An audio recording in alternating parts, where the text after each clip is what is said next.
Aldi Sheryl dan Rosana Audelia Setiawan. Boleh next?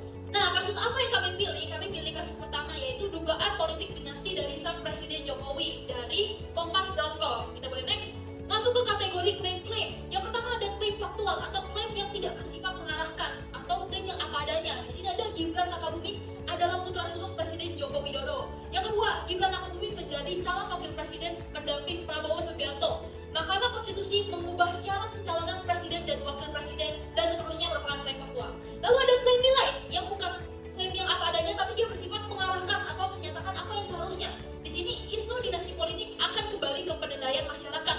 Ini klaim nilainya bersifat implisit non moral. Sedangkan yang kedua, rakyat yang punya hak untuk memilih pemimpin mereka yang bersifat eksplisit dan moral. Next.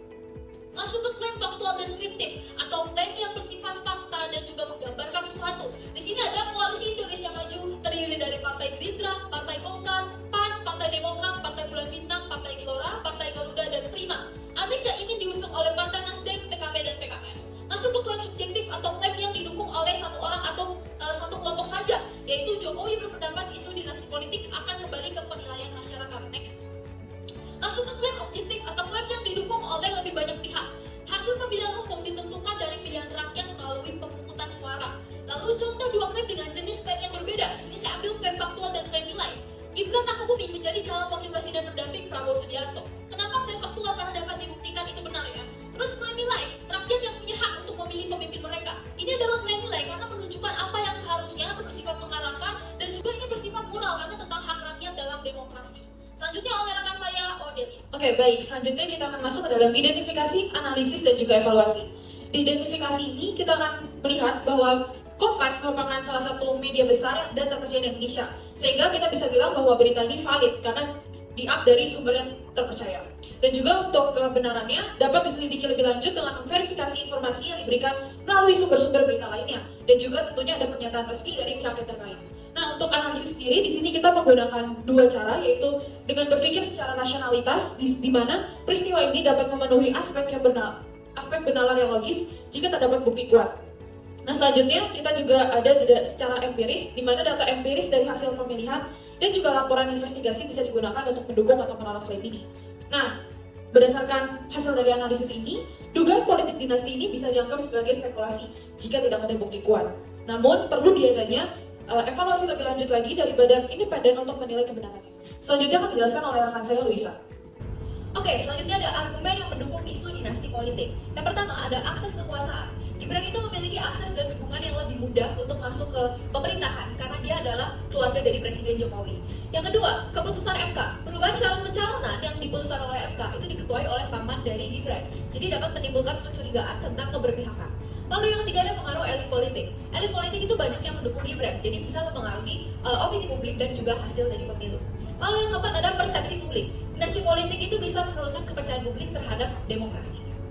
Lalu ada argumen yang melawan isu dinasti politik. Yang pertama, pilihan rakyat. Hasil pemilu itu ditentukan oleh rakyat, bukan elit politik.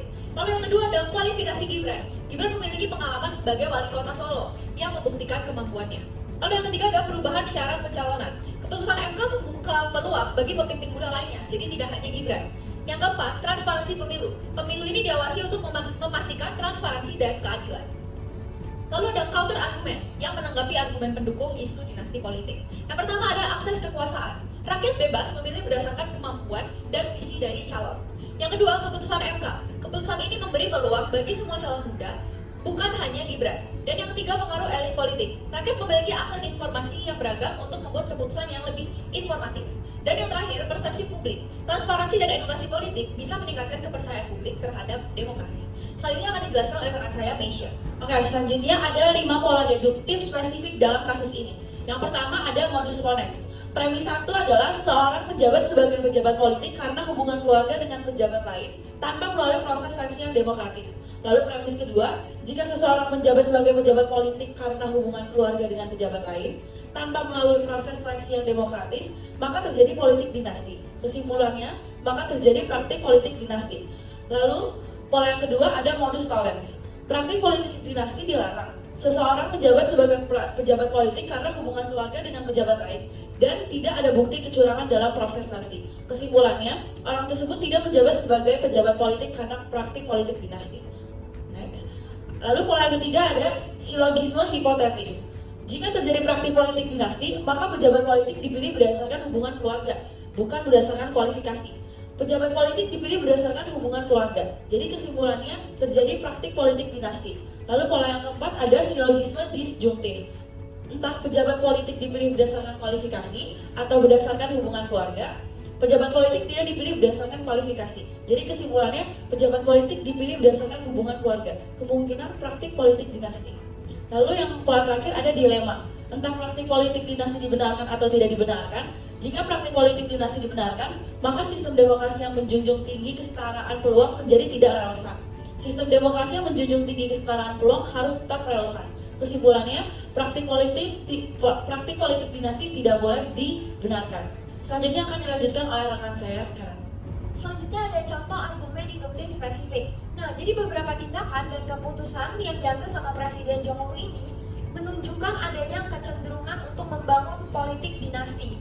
Nah, misalnya yang kita tahu adalah anaknya Gibran Rakabuming itu terpilih sebagai wali kota Solo dan menantunya Bobi Nasution terpilih sebagai wali kota Medan.